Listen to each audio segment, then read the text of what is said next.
Hello and welcome to another episode of the IA Talks AI. And I'm delighted to be here today with Davide Martucci of NextGate Tech. And we're going to discuss your 8-year-old company founded in Luxembourg, what you did when you started out, what you do today, and importantly, what you've learned about artificial intelligence and how we can use it and make most out of it in investment management. So perhaps starting at the beginning of your company and going from there, Davide. Of course. Hi, and thanks for having me. So the beginning of the company, 2019, Luxembourg. I am not Luxembourgish. I'm actually Swiss, and I started my career working for UBS, and I spent quite a lot of time, close to 10 years, working for UBS as a investment manager. So more on the front office side of the value chain. And I moved to Luxembourg in 2016 to set up the investment division of a single family office. So I was managing money for single family office, moved to Luxembourg because of, right place for setting up this kind of companies. And this is when I really discovered the main challenge that every company in the investment fund industry face on middle and back office, and how manual still nowadays and was back in the time, all the different processes. And what I did is I met my co-founder, who is CTO and co-founder of NextGate Tech, and has a very similar background than mine. So more of quantitative portfolio management, but very, very similar background. And we started to look into why is still so manual, like why the industry still manage Excel spreadsheets so much, and why all those controls are performed by people and there is so little technologies involved.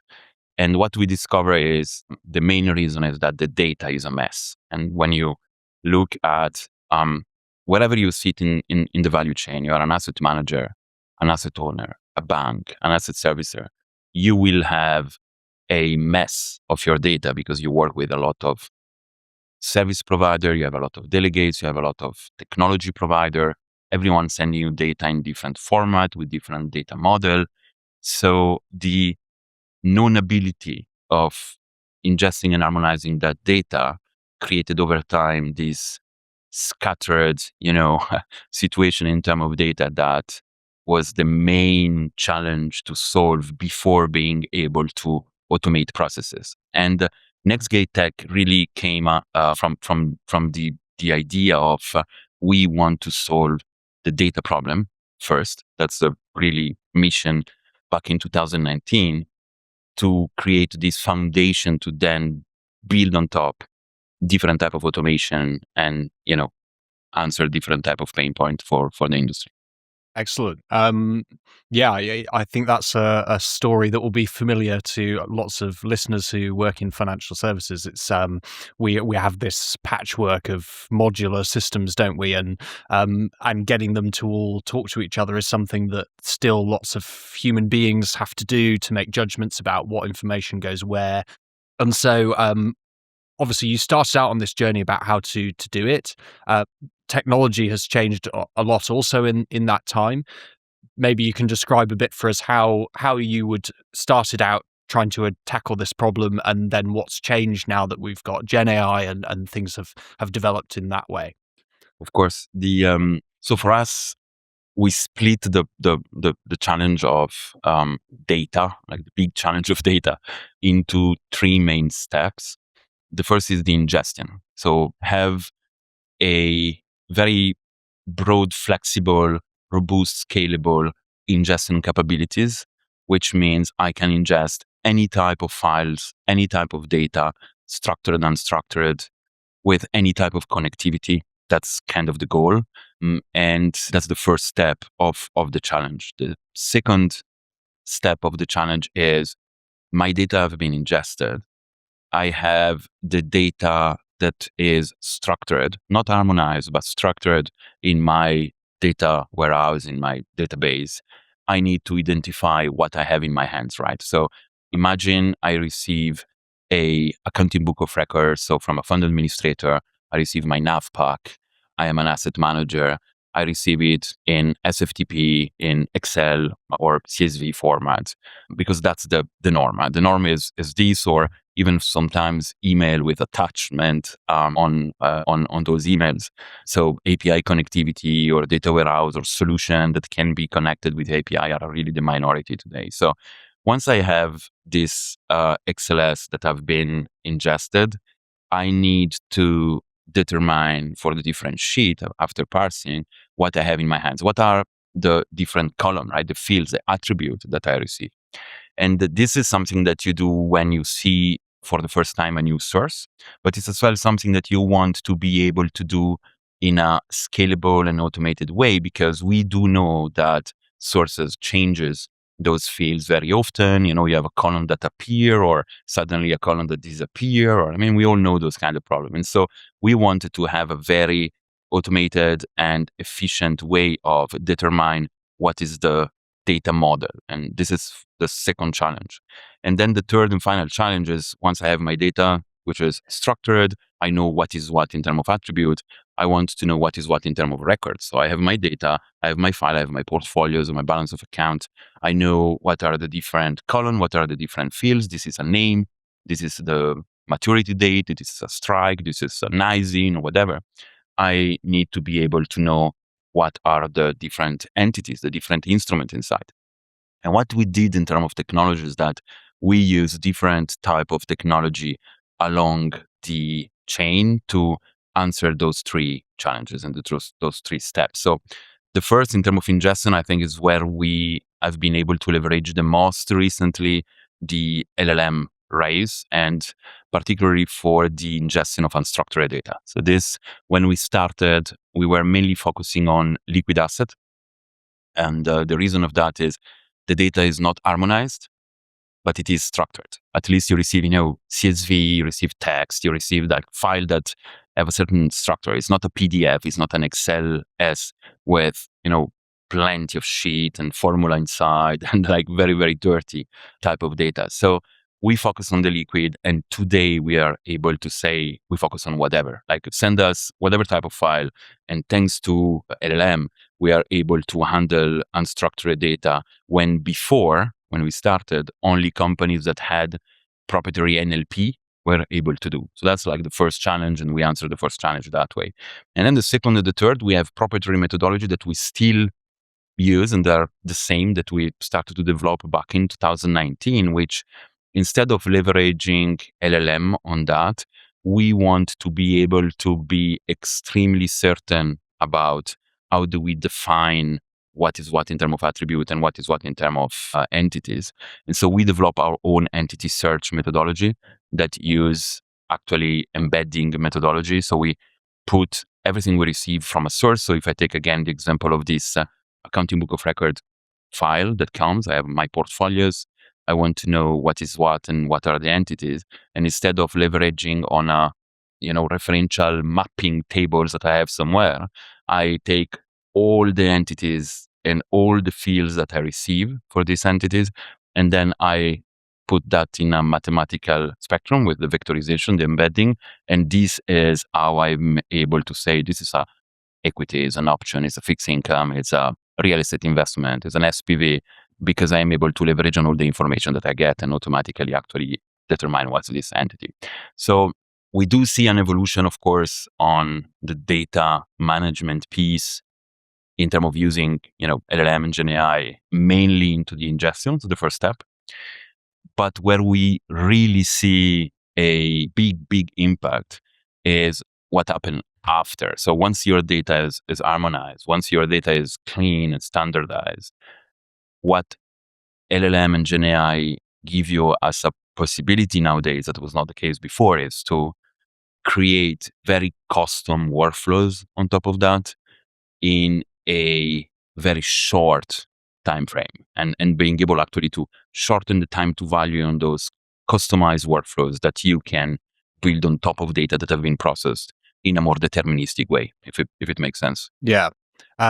So a potential example then, using the sort of net asset value example that you gave, that was something I think that you started out doing. A lot of your work with clients was on this particular challenge, that fund managers need to know, at a moment's notice, what the net asset value of their portfolios is. That entails basically trying to aggregate information from all of these patchwork systems to get a value.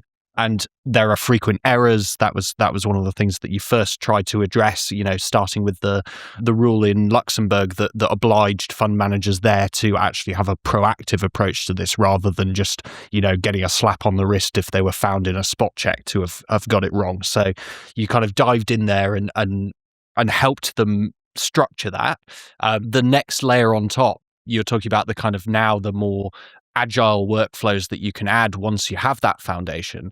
So if we take, for example, a client who's interested in knowing if they are particularly exposed to a company, if we call them Astro Y or something. So what is our exposure to Astro Y, this huge newly listed company? It's looking very volatile. I'm concerned about its place in our portfolio.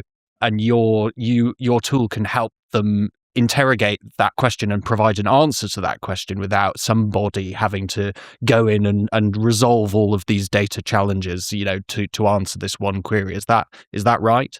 Yes, it is. Not only this type of question, but we started with, in terms of use case and application, the ability of saying, I have my data, it's there, it's clean, and I did it with my deterministic flow. So I can trust the results, and those are reliable. It's not, pure LLM, because today you could be tempted to say, who care about the entire process that you described for 10 minutes before? Just take a file and, put it in whatever cloud and ask, what is my exposure on that? And I think this is why we read now in the press so much that companies and enterprise are, decreasing their use in terms of AI internally, is because they have been unsatisfied about the results because it was not used correctly. And the ability for us of answering questions such as, what is my exposure on this asset? Or do I have an anomaly on the evolution of my NAV? Or do I have a problem in fees calculation? Or can I run a reconciliation between IBOR and, the custodian book record? Or so all those different use cases is to ensure that your data is in order so the entire process do not leverage uniquely and in 100% based on a pure probabilistic approach. So we do continue to run the full data management piece as I described before. And then on top of that, you can have indeed the interaction with an agent that you can create or use template agents that we have in our platform to either investigate, detect anomaly, or, have this kind of conversational approach of exploration of your data set.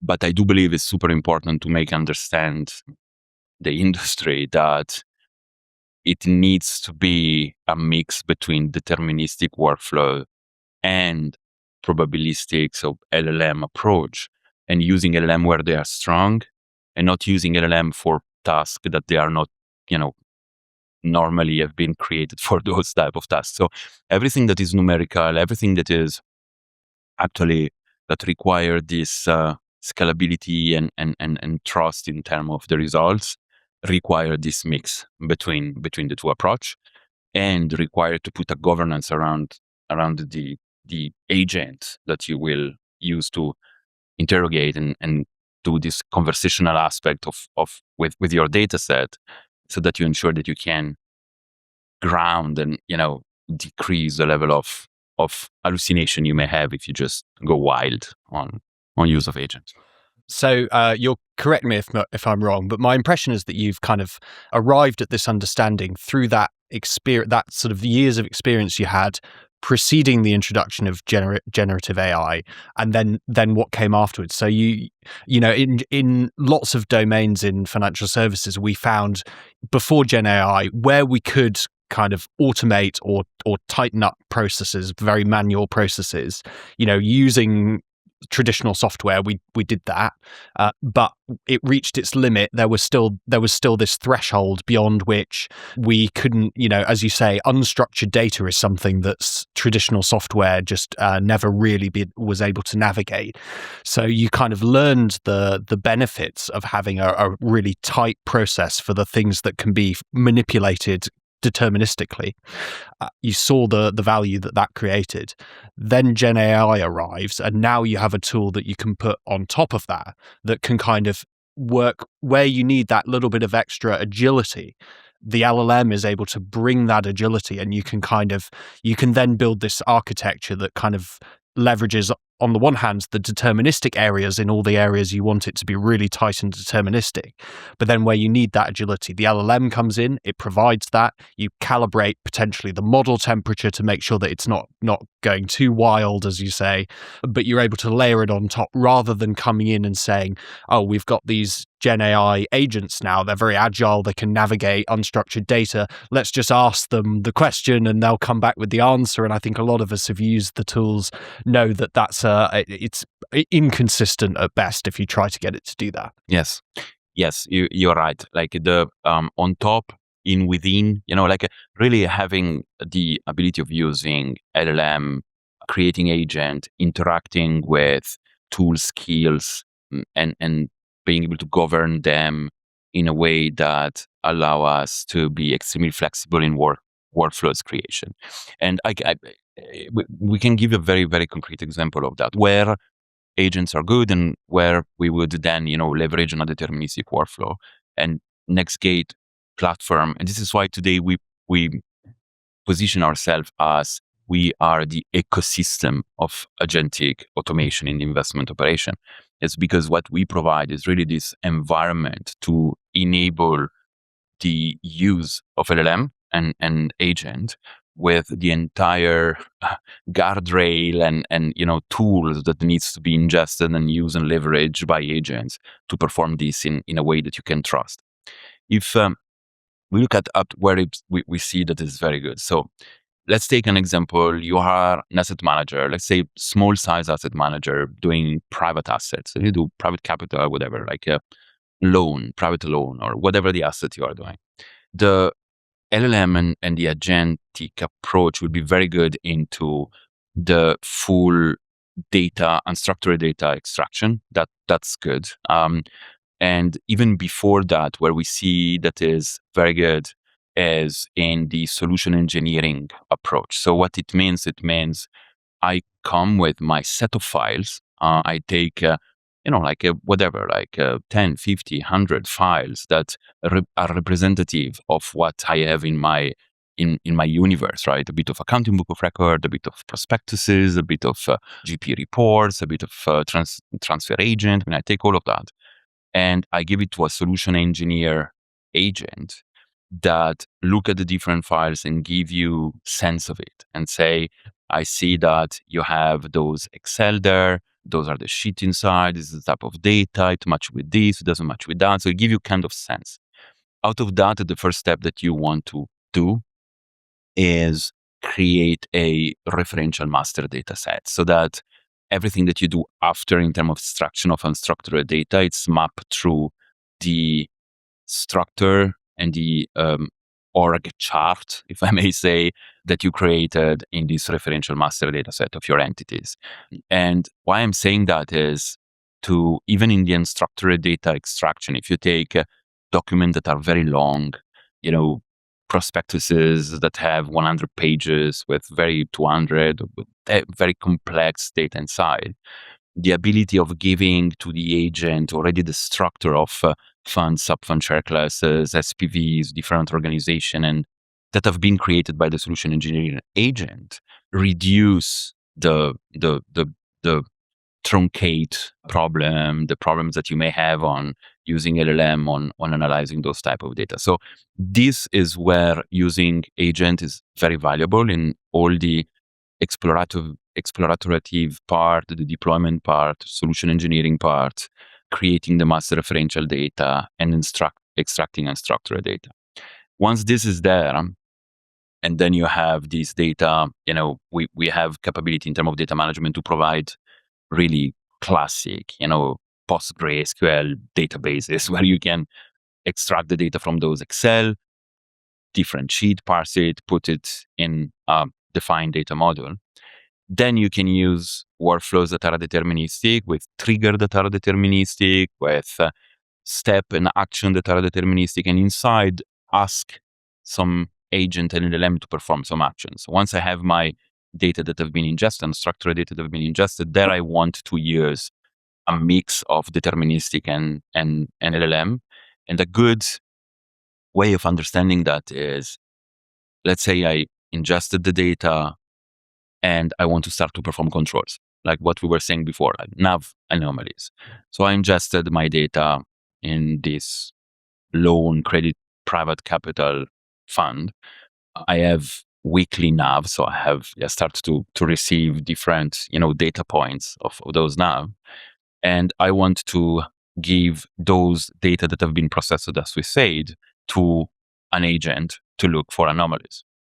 Now that if you just do like this, again, you will end up to have something that it's not, can you trust it or not? I mean, like in terms of reliability, it's difficult to stay in a full probabilistic approach. And what we found extremely helpful is not only to put the deterministic approach around, but as well inside the LLM in itself. And this is what everyone today is like kind of hyped with, which is tools and skills, like we say. And what we saw is using what we coded in our deterministic workflows in the last 7 years to perform nav anomalies, to perform, any type of actually use case, and create tools and skills out of that can be consumed by agents and run deterministic code when it's needed, because that's what it is, right? If you give a tools to an LLM and you give him saying every time that you perform this particular independent fees calculation, instead of inventing with your generic learning base, run that script actually, which is a really deterministic script to do, then you leverage on the ability of the agent to reason and on the strengths of running a deterministic piece of code inside that knows how management fees needs to be calculated under a certain regulation or under a certain framework. And this is where we have a very, very powerful solution that's, kind of take, as you said, take out of the best of both worlds. Yes. I think a lot of people will be familiar with the great improvement that they've found using Claude skills, for instance. But Claude skills are a kind of system prompt. So they, it's about, where you need the LLM to retain fundamentally its agile nature, then the skill can help guide its behavior, but it doesn't fully determine its behavior. It could still go off piste or... Yes, the skill, yes. The tool is different. So and then I think that there is still a bit of, naming convention around the industry that not everyone really uses the same naming, but skills, you're totally right. I mean, if I give a skills to an agent, this will kind of harness and ground a bit the probabilistic approach, because it will go and guide into the prompt before going into the generic, fully wild, as we were saying, approach. But still, it's a probabilistic approach. If using a tools is a bit different. Like the tools give, so we use a lot of tools today to create agents that are, I give access to my agent the ability to create other agents, or I give to my agent the ability of reading files that I put in my data warehouse, so that the connectivity, so those are tools. I give the ability for the agents to interact with my data management solution, what we were saying before. But in addition of that, you can give the ability to your agent to calculate a performance fees. And there it can be still getting the agent reasoning approach, context approach in terms of understanding and where the agents are strong to do. And then when it needs to calculate, really properly calculate, then you run a script. So that's really like a piece of code. So it's not, something that you would prompt in terms of instruction. It's really a piece of code which is purely deterministic that you run and that actually the agent run. And this is, I think, we are not the only one, right? In the investment operation and in the financial industry, I think is not so broadly spread yet. But if you take other companies in, the legal industry, or that, this is exactly how they approach, right? I guess by saying, let's give those skills and those tools that enable my agents to perform better, because sometimes it go deterministic, sometimes I harness the pure probabilistic approach by giving skills, and sometimes I just use agent. It happened that we use agent to build deterministic workflow, and actually the deterministic workflow doesn't call agent anymore. Like the agent does the unstructured data, the mapping, the full, like solution engineering part, because we have tools that we give to the agent to create the workflow. So we have a proprietary workflow solution. It does the workflow, pure deterministic. And then the workflow run in a deterministic manner. So there is no ask agent until there is an execution that fail. And that call the agent to say, hey, the deterministic didn't work. Maybe something changed in the data. Maybe something. And there you recall the agent. And that has plenty of benefit. Of course, is deterministic, I can trust it. And second, I don't consume token every time that I run my workflow. So imagine that I need to do NAV oversight, not on one fund, but on 10,000 NAV a day. And we have clients that is what they do. If you call an agent for every single NAV to perform the anomaly, that is something you can do deterministic. You just spend token for nothing. And, that's not the approach either. So yeah, that's kind of the positioning today. Yeah, I think a lot of people are sort of learning these approaches now that they are forced to pay the full cost of tokens. There was this world in which, and in some ways, I like the example about getting an agent to help you build a fully deterministic workflow, because the inclination of agents is to they want to be helpful. They kind of are. They have the self-confidence of someone who thinks, yes, I'm going to help the user with this query. So their inclination, I tend to find, is not to suggest let's be sensible, let's hard code this. Like they just say, yeah, I could do that. Like just give me the information and I'll have the answer for you in no time. And that's not always the best way. Indeed, I've found kind of doing things myself, you have to be you kind of have to be discriminating always about what should be deterministic, where you want the agility, what sources to use. I found that I had an example recently where it was a research project and I wanted it to query particular sources, but I hadn't specified that well enough. So it went away and it came back with the wrong sources. So I then more tightly specified the sources I wanted to look at, gave it a source hierarchy. And the problem there was that it found its own previous draft among the sources, like in our internal files. And then it was like, it looks like all the information the user wants is here. So it basically just repeated back to me its own work. And without, this source hierarchy I gave it, then it didn't feel it needed that anymore because it had found. And so I was like, no, that's the wrong thing. So I had to delete entirely those files to get it to follow my source hierarchy. But I think that example shows in highly regulated industries, where the regulator needs to know and understand that the proper processes have been followed, that the data querying has been conducted in the right way, then you have to be really focused on what the right architecture is, how to make it work appropriately. And I think that takes us on to the kind of, when you think about these questions architecturally, that takes us perhaps towards your Spark platform. Perhaps you can describe a bit about how that works at that level. Yeah, I completely agree with everything you said just now. The approach that we took is the following: is indeed to say we believe that the real success of implementing generative AI in financial operation will be a mix between everything we did in the last 7 years, which does use, like when I was saying before embedding, we do use deep like machine learning and statistical approach in a lot of what we do on the data processes. But again, it stays deterministic approach that I can explain and retrace and have this audit trail for regulator and for clients that we need. And then using LM for where they are strong. And this is, I think, is what the industry didn't got yet in terms of product. And this is why today there is a lot of confusion out there in terms of, but I use ChatGPT, I use Copilot, and I'm not super the experience that I have, and I'm not super helpful, and so they put it a bit on the corner, or projects are started, and so what we really wanted to give to the industry is everything that we built in the last 7 years in terms of data management, in terms of which is the first pillar of our ecosystem, of our architecture.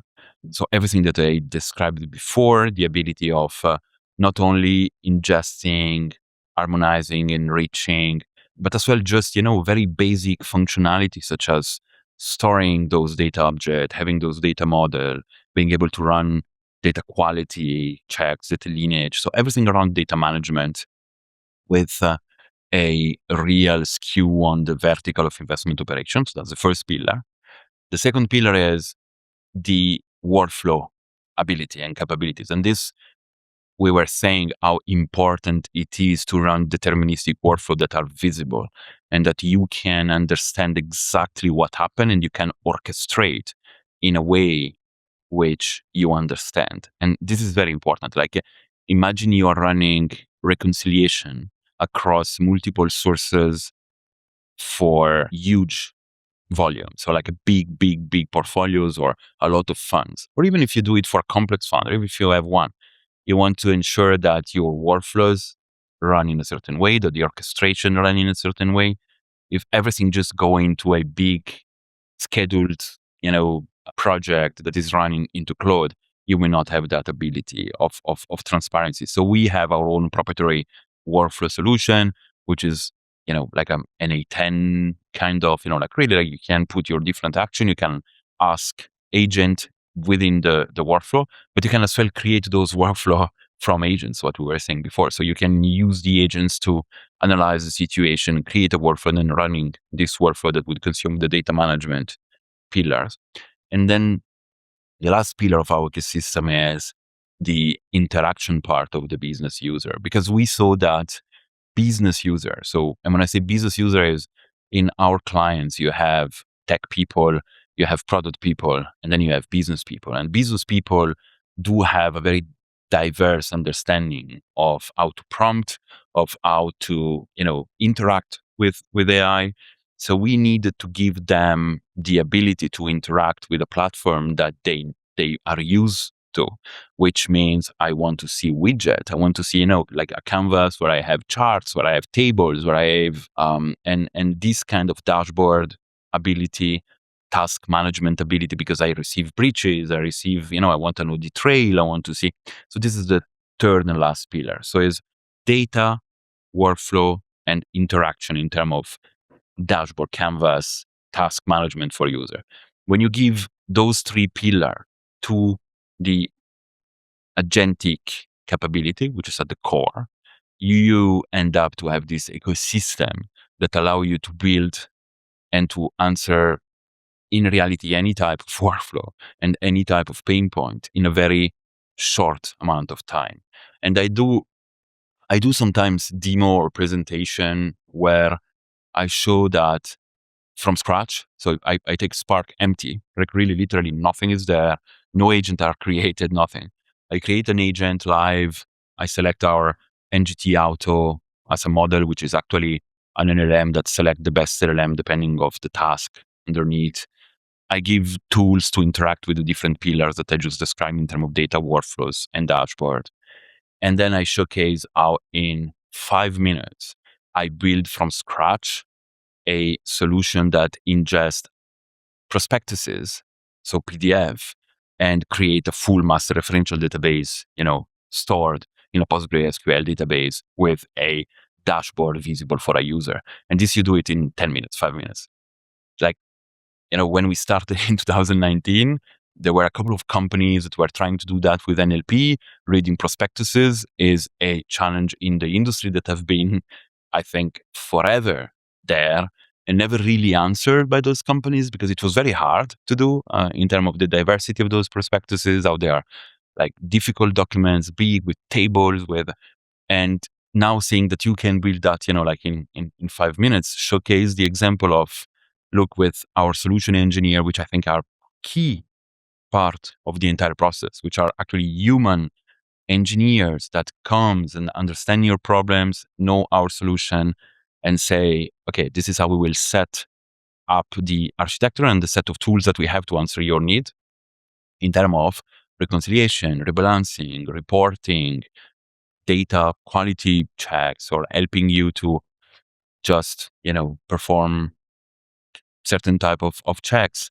This is Spark. And what you then get from that is a system that in which, rather than just, as you say, we're comparing with kind of Claude, just ask Claude for the answer and see what it does. And Claude's a very capable tool, but we want systems that are more tightly defined. So Spark will help create an agent that then, at the moment that you've given birth to this new agent, you understand, okay, what systems it has access to and not in what ways, how it can interact with the data, which bits, as you say, have been actually made fully deterministic with software.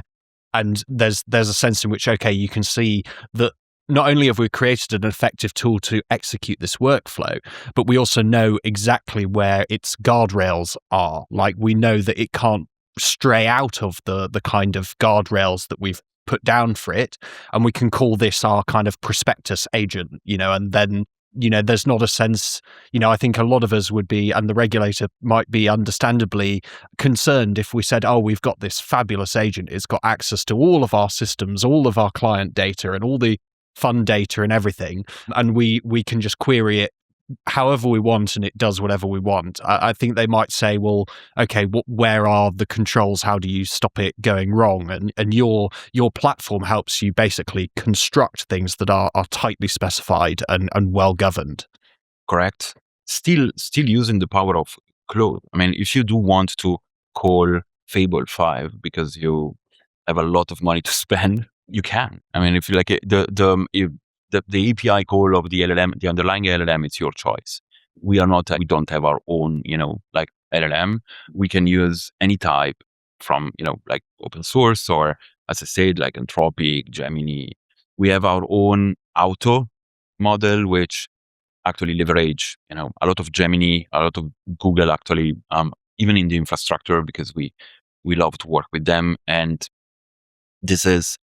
that's it. Like at the level of the LLM, everything else is exactly what you say, is the governance that you put around. And if you want to use the strength of Claude, very good. Like use, Aiku or Opus or whatever. You can select the different type of LLM. And then what is really strong is that when you create your agent as a prospectus agent, you need indeed to have tools.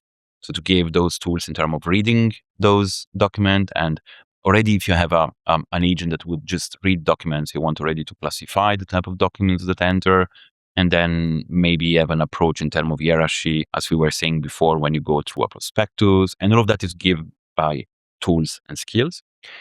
And this guides the approach of the agent. Then there is the governance in terms of access. And this is another, it's exactly what you were saying, like in terms of what I give access. I believe that governance in the sense of who is responsible of this agent, because just to be very, very clear, in Spark, you create collaborative agent, right? So it's not you in your Claude desktop, you interact with your LLM. In Spark, you are creating an agent that can be accessed by your colleague or by a workflow that call that agent, where the results is available to the entire company. So the management of accesses, which is Vault, ultimately, with the different API key, with the authorization and the permission, is a big, big topic that as well require big focus and big attention, because you don't want to imagine you give to this agent the ability to extract information for emails. And you say, I give access to my email because I receive emails there, and this agent is a collaborative agent, is in Spark. I give access to my emails to extract PDF from a fund administrator.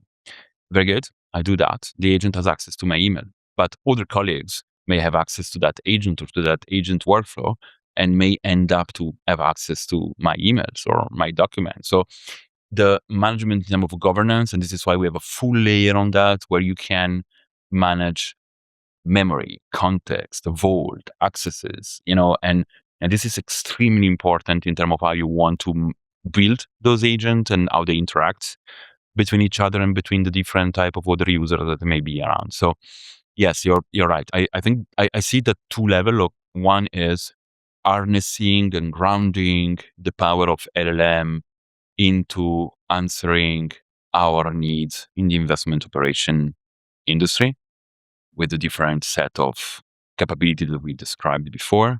And the second is pure governance, like how I govern it. Just put, when you create an API key, there is often an expiry date, right? Like it's not the same when you create an agent. You should have like who is responsible, who created, what is the expiry, how do you judge the performance? And there are a lot of different type of approaches for that. We are a technology provider, so we just want to give the ability to, implement your own approach and be very flexible in terms of how you can govern those agents. And there's a sense in which also your platform makes it easy at once to have the benefits of tight governance, but also, the user can still interact with it in a way that enables them to access all the information they want via the dashboard at once. It would be, if we manage a team, it would be frustrating if we were told, oh, you can meet with your subordinates, but only one at a time. You can't have them all together in one place.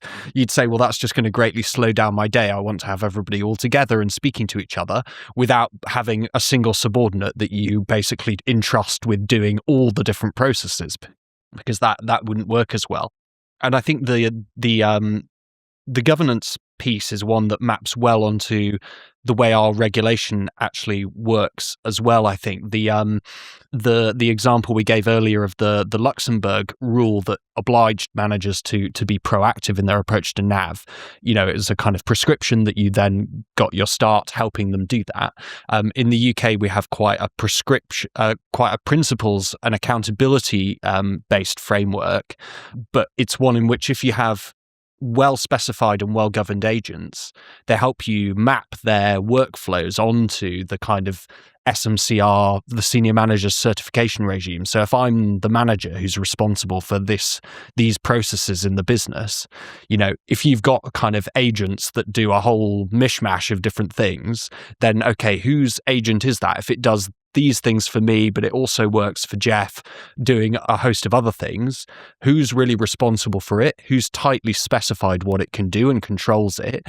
And then that agent doesn't really map onto that accountability framework that we rely on in the UK to make sure that we achieve the right outcomes. Whereas your platform is going to enable you to say, no, this is my agent. It performs this task in this way, and is therefore its operation is something I'm accountable for, and that's, I think, if we're going to get to the place where the regulator is comfortable with our use of agents, they understand that it's delivering better outcomes for consumers, what will help them do that is knowing who's responsible. And your platform, I think, plays an important role in helping us get there. Yeah, I think that if we want in the enterprise world, not only in finance, in general in the enterprise world, and when you look at the penetration and how AI is entering into enterprise world, if you want to do more than document handling, so unstructured data extraction, customer support help, and I think that's it. I mean, like when you look at real, enterprise application that works at scale nowadays in terms of agent, if you want to do more than that, then it has to be with the framework, not because only there is a regulation and the regulator wants to understand. I think that clients want to be able to trust the output, and you as user as well, you want to enable the harnessing the framework that allowed to be repeatable in the process. And so I believe that that's the only way. Like it's the way of giving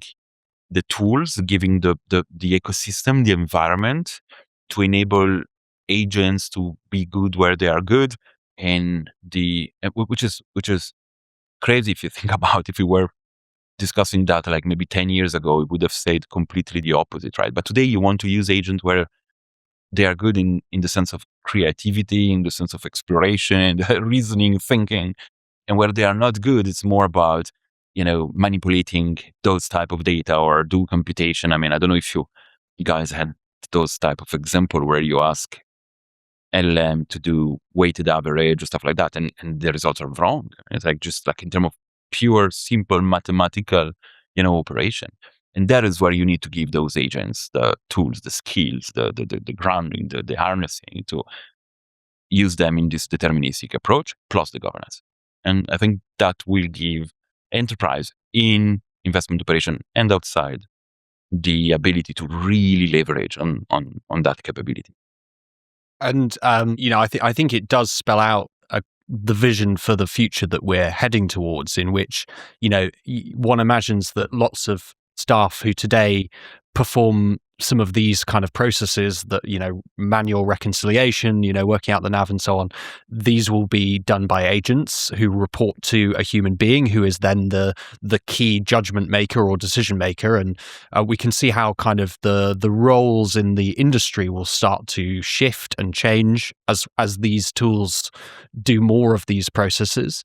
What do you think the vision is? Where do you think we are headed as an industry now that these tools are at our disposal?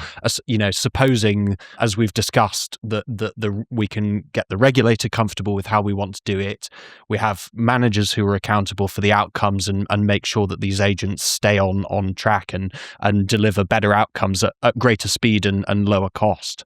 Yes, I think you will have way less need of people operating the nitty-gritty like, kind of details of the data operation. Like today you have a lot of the burden, a lot of the manual activity happen really on taking those Excel, taking this data and, interacting with other sources, map that, copy paste, put shit inside, doing extraction. I mean, I see stuff that are really like where you say like, wow, you spend 2-3 days just to preparing the data, when in reality this will be fully automated by a mix of agent and deterministic approach, but will be fully automated. Like the full scale of the data ingestion, harmonization, preparation will be automated.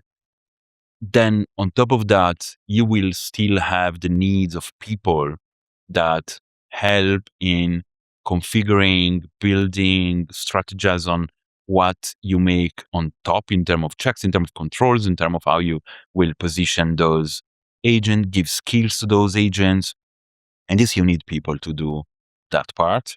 So I think that the skills will be deep industry knowledge with understanding of what you can do with agents and what you cannot do, so that like that's clear, and you set the layer of what we were saying, like either the conversation or the anomaly detection or the contextualization based on some deterministic controls, that then like you have those checks and you contextualize with other type of data where agents are very strong.